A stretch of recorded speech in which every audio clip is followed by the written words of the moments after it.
Hello subscriber. It's our day 346 and today is September 16 and it's Saturday. Ayan, dito naman tayo sa ating construction site. Dito yan sa Bongabel Private Resort. Syempre sa may South Spring Villas, Bocal, Calamba, Laguna. Ayan, update tayo ng ating construction. Ito nga pala, remache ba tawag dito o ni-repair ni Buto yung ating mixer kasi kukunin na ni architect. Baka sa Lunes niya kukunin. At ilalamobs na lang daw natin para madala sa isang site niya sa San Juan. Kasi wala na kami halos gagawin na to. Ilang months din namin hindi talaga nagagamit na yan. Ayan, medyo inaayos lang nila para ano kasi yero-yero lang yung ano. Mukhang tapal-tapal na yan ah. Putol na. Nakakalas no kasi yero lang eh no. Oh, wala na, turog-turog na ng yero. Dapat nga talaga dyan mapalitan ng bagong cover.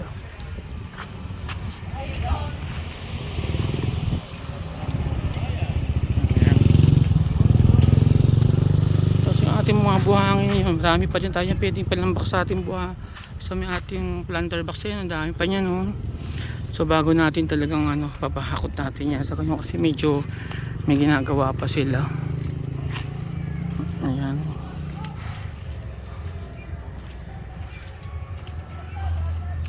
Ito yung ating facade. Ayan, ngayon ginagawa namin ngayon ng project yung aking TV lifter na para doon sa karaoke. Ginagawa na namin, kasama ko si Makmak nag-assemble. Ako nang nag-guide sa kanya ng aking design ng lifter. Bali ang gamit ko dito naka-pulley system siya ng 4 na pulley. So divided by 4 lang yung bigat ng TV natin divided by 4 siya. Kasi 4 na pulley yung system natin. Yan yung nakakabit sa wall niya. Tapos yung nag-DIY din kami ng mga gagamitin namin. Ito yung pinaka umiikot. Yan ginawa lang namin. Para sakto siya.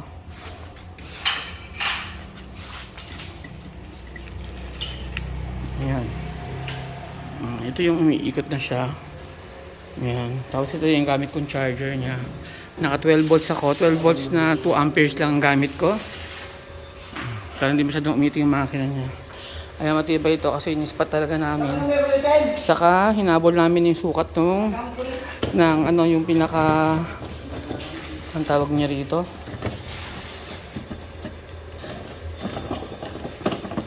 Pinaka-motor niya. Yan o, kinuha ko 6mm, naka 6mm kasi ito eh. Tapos ito naman yung mga angklahan ng mga roller ko. In-order pa ako sa Lazada na bago. Ito yung roller ko na gagamitin. Yan yung roller na gagamitin ko. Para madaling umikot yung mga rope. Kasi ito yung rope naman na gagamitin natin. Binili ko yung cargo rope lang. Ito na yung manipis na nakita ko. Yan. Ito yung papaikutin dito.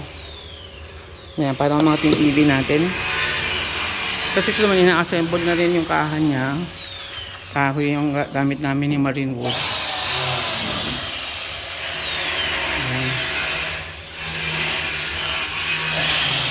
Tapos may ma-assemble namin na pulley. Kaya lalagay namin niya pataas dyan. Para yung TV pwede itaas hanggang isakay baba.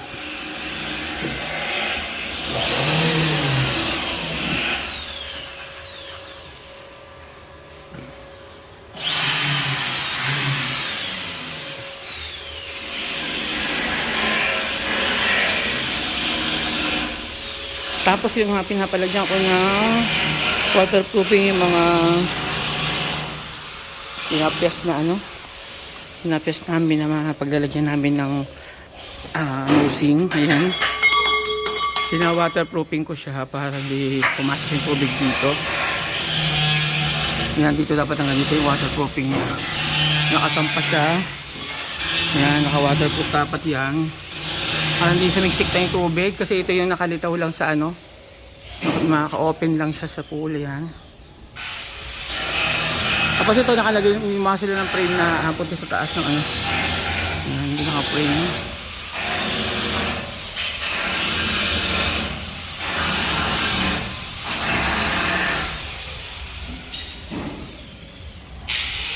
Eto may barag dito, so papalitan to lahat, no?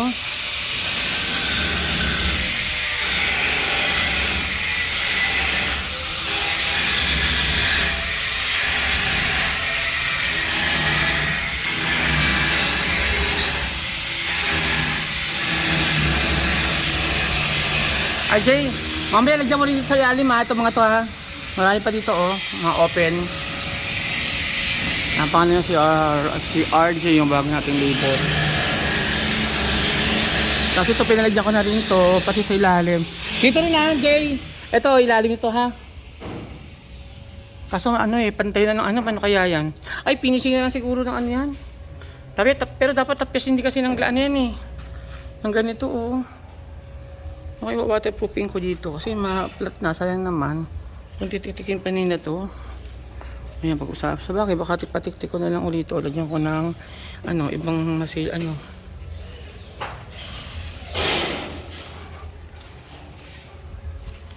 Kaso nilagyan niya nasa ibabaw eh.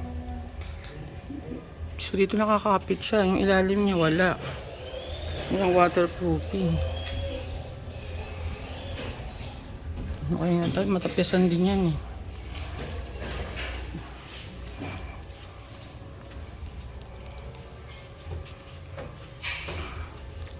Ito rin oh. May mga waterproofing dito tayo. Ayan.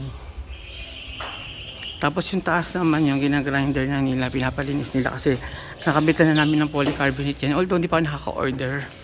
Pero dapat ma-finish na rin. Hindi na natin doon mamaya. Kung mag-ispat kasi dito.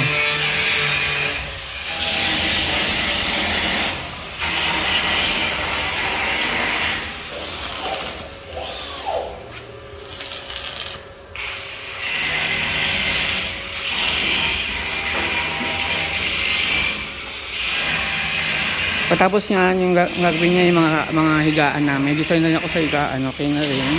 Saka yung mga sopa sa karaoke dyan. May design na rin ako, pati mesa sa kapuan. Sa dining, meron na rin.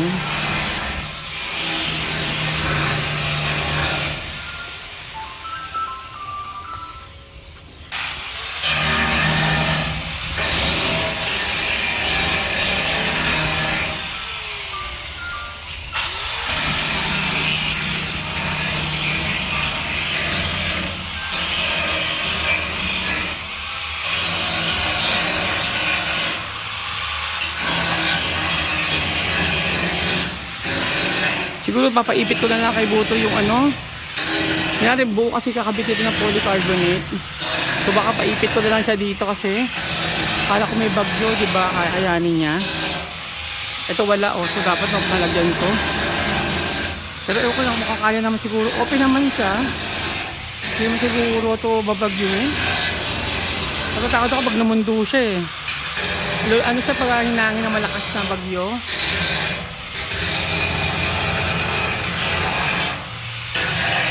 Bigyan ko na yung top view natin dito. Malinis na siya tignan.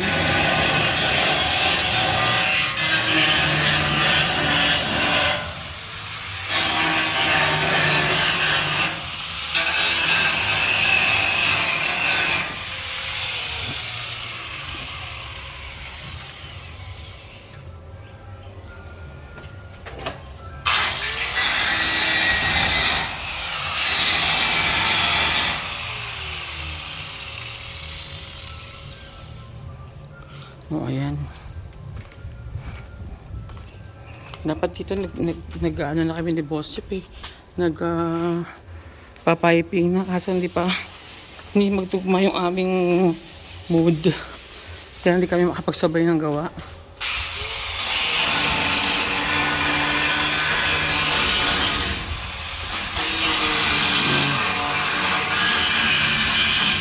Yan, sa dalawang araw ako lagi ko tinapos na itong mga to. Yan, natapos na.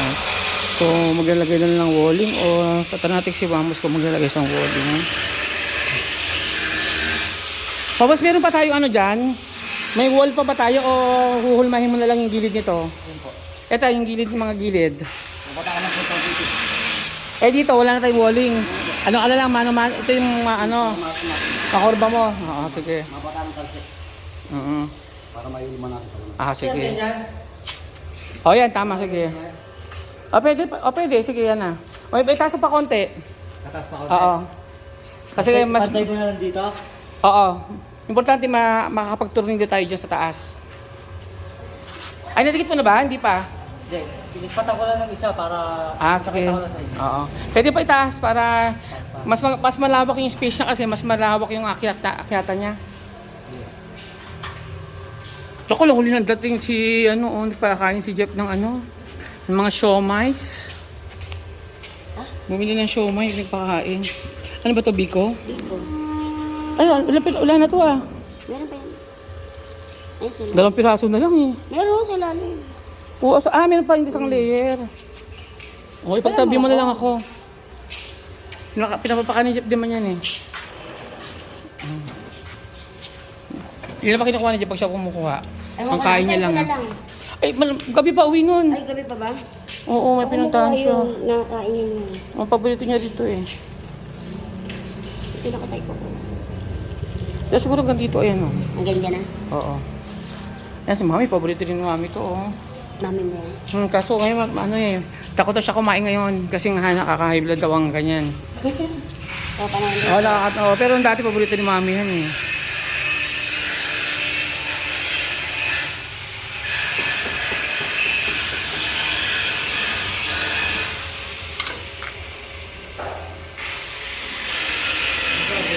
Ayan, oo.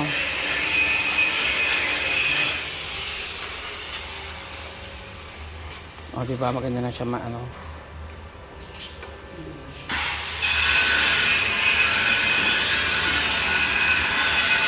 Dapat yung design natin, pwedeng pantinda.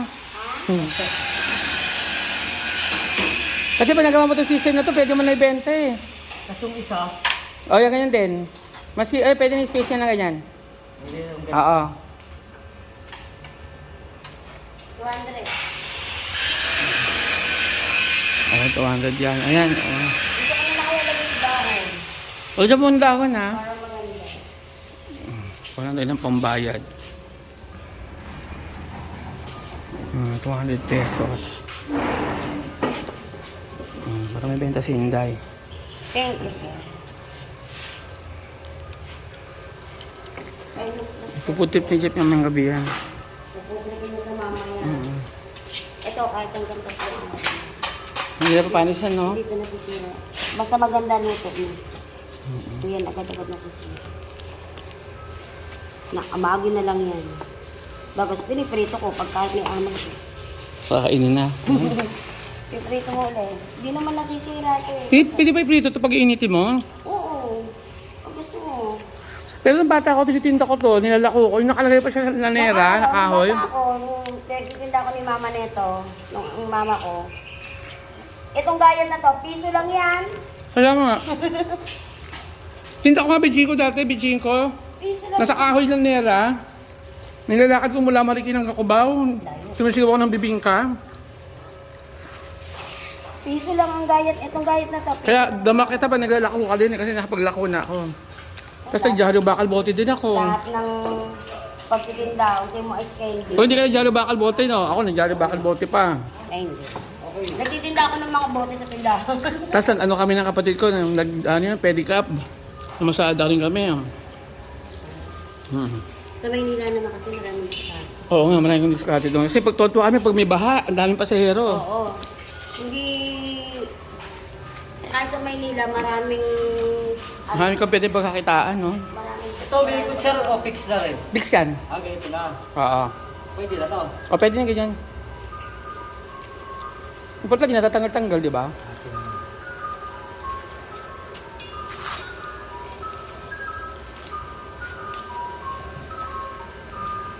Tapos next natin yung palikpik niya. Ayan. Parang pinagtanong ulit yung design ng ano mo ah. Oh, actually parang bago nga kasi naka-nosing siya, naka-nosing na. Another glasses ka. Oo. Pero na-enhance naman kasi nagkaroon ng pailaw sa ilalim. Ang ganda yan pag may ilaw na. Para siya lumulutang na, no? Hanggang dito na ah. Oo, kunin mo na, sige. Salamat din. Bye po. Bye.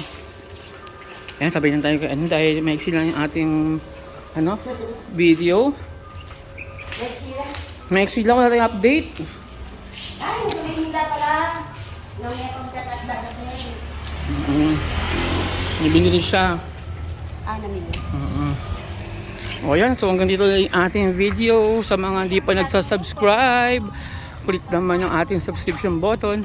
At syempre huwag kalimutan i-click ang notification bell para updated kayo sa aming channel, Bong and Jeff. Lalo na masubaybay yung aming construction ng aming private resort. Dito yan sa may South Spring Villas, Bukaw, Calamba, Laguna, ang Bongabel Private Resort. Hanggang dito na lang. Salamat sa panonood. Bye-bye!